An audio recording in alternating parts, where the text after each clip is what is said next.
Hello everyone and welcome. Yes, my name is Aerofire. Welcome back to another episode of Look Out and Shout. Onto the Hasbro one this time. Today we are reviewing Hasbro Transformers Commander Class Age of the Primes Aerialbot Silverbolt in a very nice Commander Class style box. Now yes, this might not be the most Commander of Commander bots. This isn't necessarily Jetfire scale, Skylink scale.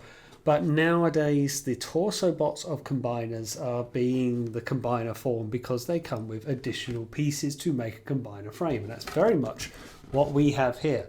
So you can see we have Silverbolt and in his Concorde form, in a very big Concorde form and battle station mode, which is going to form the combined frame for Superior. Now, for the purpose of the review today, we're not going to look at the combined frame in its combined Superior form. We're just going to focus on the Silverbolt character. The frame of Superior will be reviewed in its own video when all the aerial bots are released. Lovely artwork on the box. I do really like the towering expression of him. He's very stocky built there on the art design. You get the primes on the side. You get Superior on the other side, more primes on the top, and some nice artwork on the back. The boxes are looking very nice. I do like this misty blue that is used. Inside the box comes the figure itself, along with its big accessory and instructions, which are quite padded in their own right. Let's get on with it, shall we? And there he is in his robot mode. Oh yeah, that's Silverbolt, all right. He's got his characteristics right. They've nailed the head, they've nailed the chest, and the colours that are used throughout. He's quite identifiable in that sense. And he stands pretty tall, pretty good. It's not absolutely perfect, but broadly speaking, it does what it needs to do. I don't mind the kibble on the back of it. I think it's got to go somewhere. And yeah, there's a few configurations you can do with the wings and things like that. He is holding his one and only accessory that he can hold. And that's kind of it. It is a little bit no frills for a Commander class figure. Even if it does catch the aesthetic, I can't say I hate the look of it. Particularly do like the head sculpt. Otherwise, this is what the leader of the aerial bots will look like with 10 years of engineering since we've had one in the chug line. Let's get in for a closer look. Now I'll try and show you that noggin that he's got. The blue eyes and the somewhat, I don't know, upper cheeks or upper lips. The configuration around the head is lovely. They've got that spot on. It really captures the mood of the character. He had a very defined, chiseled face always, and this is no exception. So I think they really outdone themselves there. Again, I do like the stocky wide version here, even if there is a bit of a noticeable gap where he's already wearing an insignia, so you can't really put another one there. But even with the nice accents of the faux wings on his shoulders, it does what it needs to do for Silverbolt. The bit I'm not so keen on are his feet. Now, if I get my hand out of the way, you'll see better. The back of the feet, fine. They fold out, they give them a bit of stance. The front just kind of end with stumps. And I think, I don't know, could another piece have folded out for the front just to give that little bit more frontward definition? He doesn't topple, far from it. He stands quite nicely. But, I don't know, it just looks a bit odd for me. One thing I will say is as you transform this guy into robot mode, the arms come out this way and they fold round to the front. And from memory, I think Studio Series 86 Prime did the same. It is a nice way of doing it, and it hides away some of this ugly gappage, which still plagues Chug figures.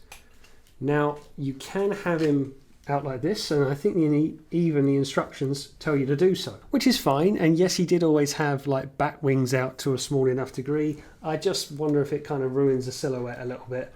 But yes, it's something you can do, maybe just for a sake of tidiness. You can fold them back like that and kind of hides the fuselage element of the Orc mode.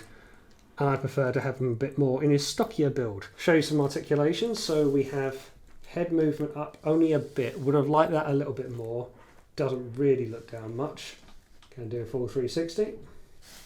Shoulders out all on friction all the way around and out to the side, only that much.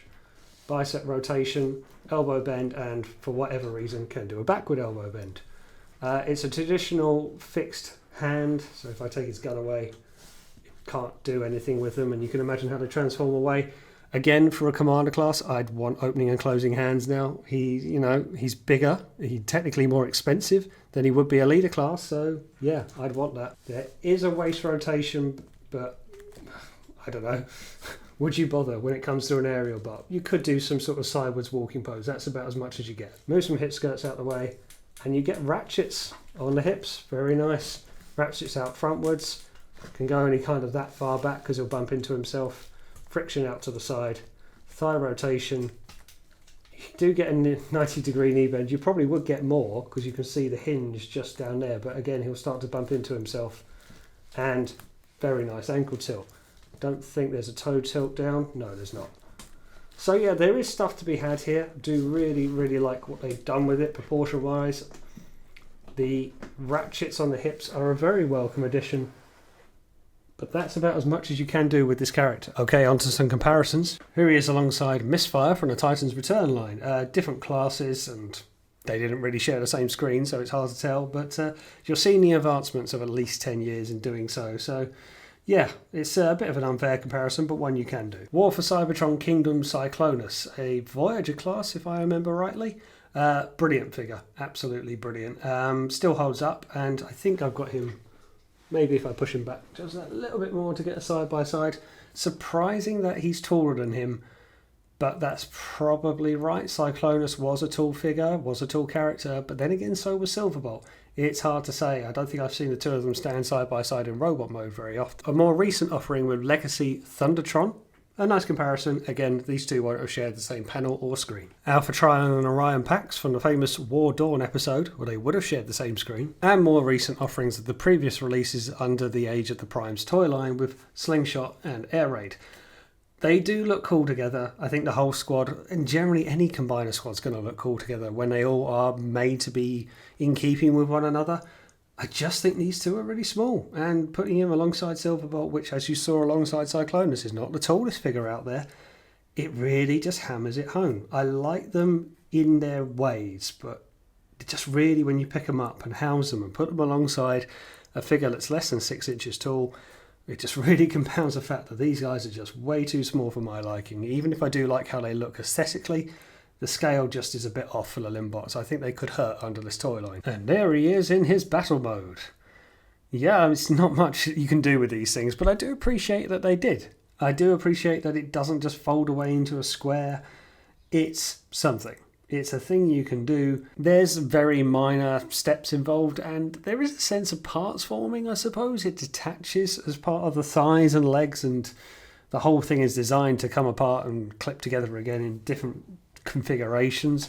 Yeah, it's fine enough. What else are you going to do with it, really? It wasn't going to have the Scramble City ramp effect, I suppose, the shield that was used from the Generation 1 toy, so it had to be something. And there he is standing with it. Now you can detach his gun that he's holding in his hand and put it onto the front of the turret to make it look even longer, and of course he can stand there pretending to shoot from it. It depends how you want to display it.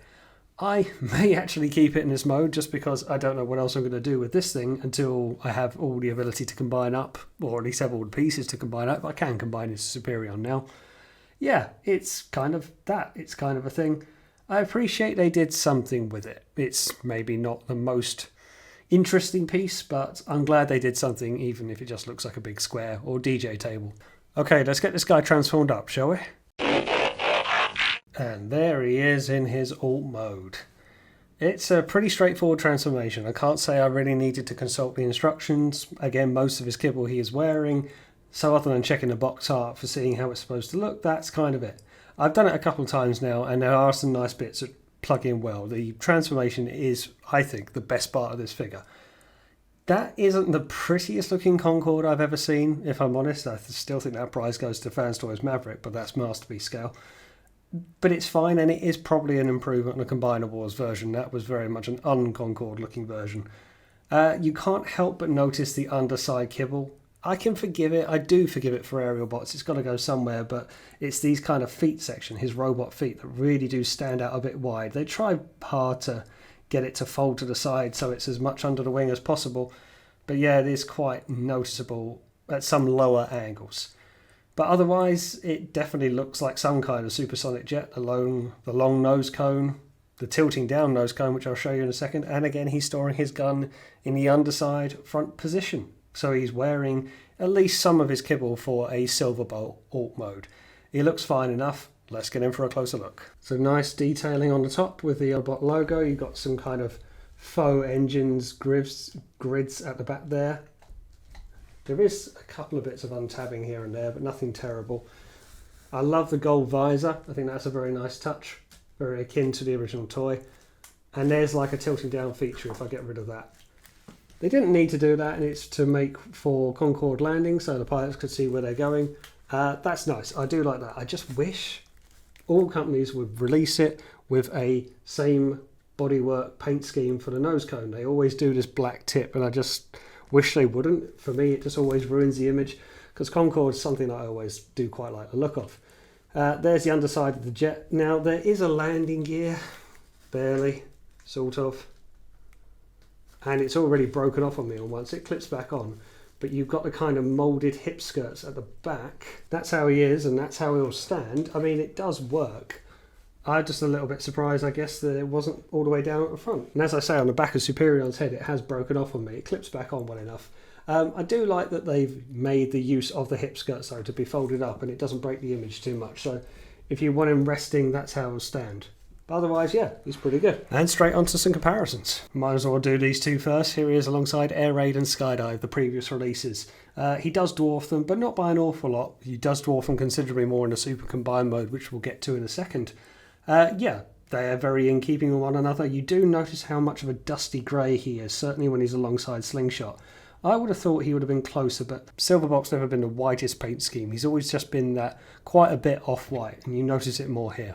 From air to land, here he is alongside the Armada universe Red Alert. It's not really a comparison you can draw on, but it is two alt modes from the Age of the Primes toy line. And again, a more recent offering alongside the Age of the Primes Megatronus. Now, this is interesting because that's leader scale, and he's commander scale. But they are quite close to one another, and you could argue there's more bits here. Now, it doesn't come with this massive faux section.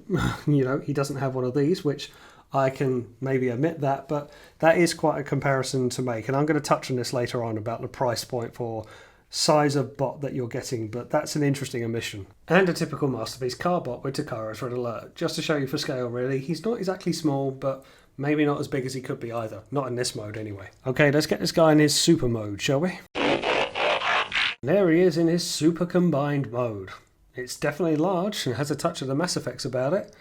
It's alright. I don't mind it. It is not exactly an aerodynamic supersonic jet. It's not exactly a Concorde.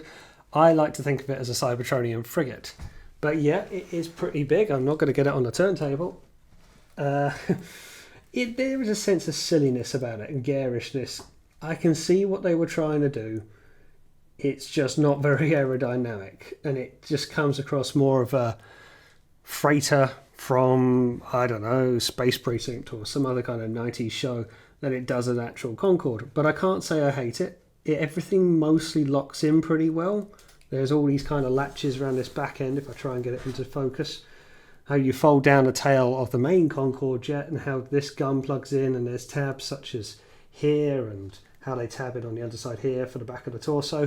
There is an element of parts forming, but yeah, everything that is his accessory is housed here. And you could argue this could be a good mode to keep it in for the here and now, because nothing has to live in a box. All of his accessories live here, be it the underslung gun at the front, his main gun that folds up to be the tail, and all of the combined forms. So it's as good a mold to display him with as anything else. Now I'll try and do some kind of comparisons. That is a Masterpiece scale Blur from Fans Toys, their Jabba.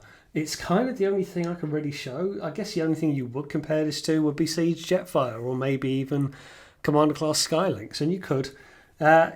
This feels a little bit better in terms of where my money's going. It feels like it's going in the right way for Commander Class for this size and proportion. There's a lot of heft to it, and everything stores away nicely. You can just see the size compared to a Masterpiece though. And just a quick comparison, here he is alongside the other two releases in Slingshot and Air Raid. It is cool. It is obviously much, much bigger. So this is going to look like a good flyby squadron formation when it's all done.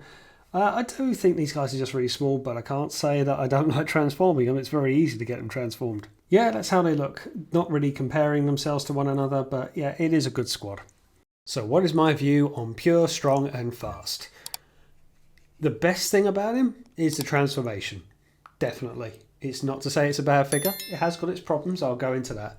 But the bit that really stood out for me when handling this figure and its massive accessory is the transformation. It's a very clever, very intuitive transformation. And it's one I didn't need to use the very padded instructions for. Speaking of which, this is what we're dealing with. Front and back. It is quite involved, and obviously it's talking about how to get into a combined frame and everything that you can do and all the steps. It's very involved, it's very clever. But broadly speaking, I found I didn't need the transformation instructions, at least for dealing with him to get into his Concorde mode and then to get back into his robot mode.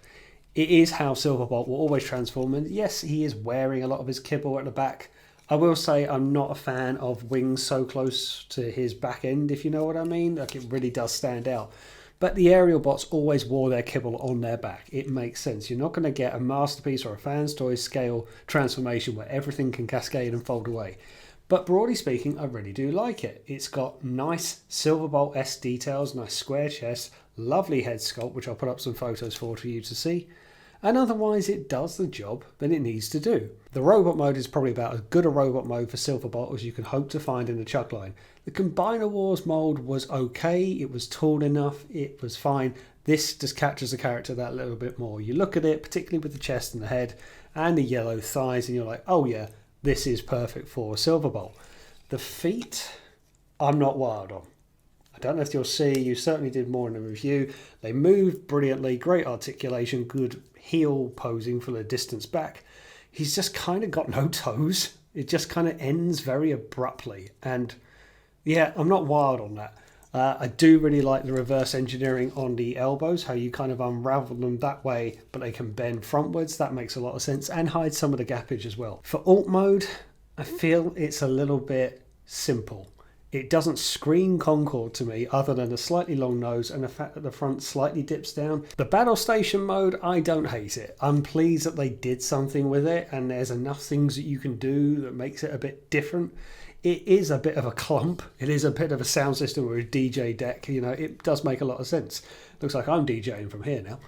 But it's fine. I like what they've done with it. I think they are going to have to do this for Bruticus, if Defensor comes out, if anyone else comes out, it's going to have to be a separate combiner frame, and they're going to have to do something like this.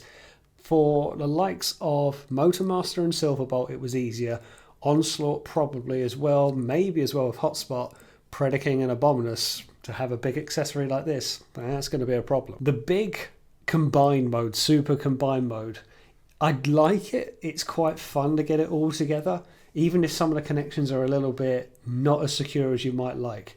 In my mind, you just don't need to think of it as a Concorde. Just don't. The front part is a Concorde, and this back section that it backs onto, think of it as a Cybertronian frigate, like he was before he became an Earth-based vehicle. Think about that, because it's just as aerodynamic as a brick, and it's fine enough. And I do like the size of it, but it's not exactly aerodynamic. It's not exactly a supersonic jet. So yeah, okay, I like it. I see what they tried to do. They could have made it look a little bit slantier on the wings. But yeah, just think of it as a Cybertronian space vehicle. The thing that I least like about it is its price. I think it's a lot of money, and I'm not so wild on paying Commander class prices for something that is, what, the same height, if not a shade bigger than Studio Series 86 Prime? Yes, you're getting a lot of pieces in that combiner frame. It's a bit like with Fans Toys with their Aerialbots. You're paying for the frame and not so much the individual members. I get it, but this is the better part of £100, and this for them now is your £100 figure. Yes, you can do other things with the big accessory, but until the combiner is completed, that's what £100 is more or less getting you. That's what is going to be displayed and transformed and fiddled with. And I do like it, but this is not worth that. I don't know, maybe I've got to be a bit more realistic to it. I do like that this is the way to do so. I do think a combiner frame is the way to go. I just don't like the fact I've got to pay £100 to do so, and for the entire set it's got to cost over $200 when it's all said and done. And other people have said this around the Constructicons. Is this any better than what's come out before it? Is this going to be any better than the Combiner Wars version of Superion? People have said that about the Constructicons. Is it better than the toy line that was 10 years preceding it? Based on this, I give this 3 Rodimus Star badges. And again, I'm just focusing purely on the Silverbolt element, not the Superion element. I do like the figure. I do like the transformation element. I like what you can do with it. But you are paying £100 for something that is, for the here and now, a standalone figure and will make up a part of a combining team to do so. So it does feel a bit of an expensive step in the combining process. I agree with the method of the combining frame. I'm just not particularly sure I want to pay £100 for it. I don't know what the answer is. I don't know if Hasbro need to change their approach. I do like it. I like what it does. It may not be the perfect alt mode, it may not be the perfect robot mode, but it does a good enough job to enjoy. We'll just have to see how it all goes as the teams get released. And there we go, that is my review of Transformers Age of the Primes Silverbolt. I'll put some photos up at the end. Thanks for watching. Don't forget to like, share and hit that subscribe button because I will see you on the next one.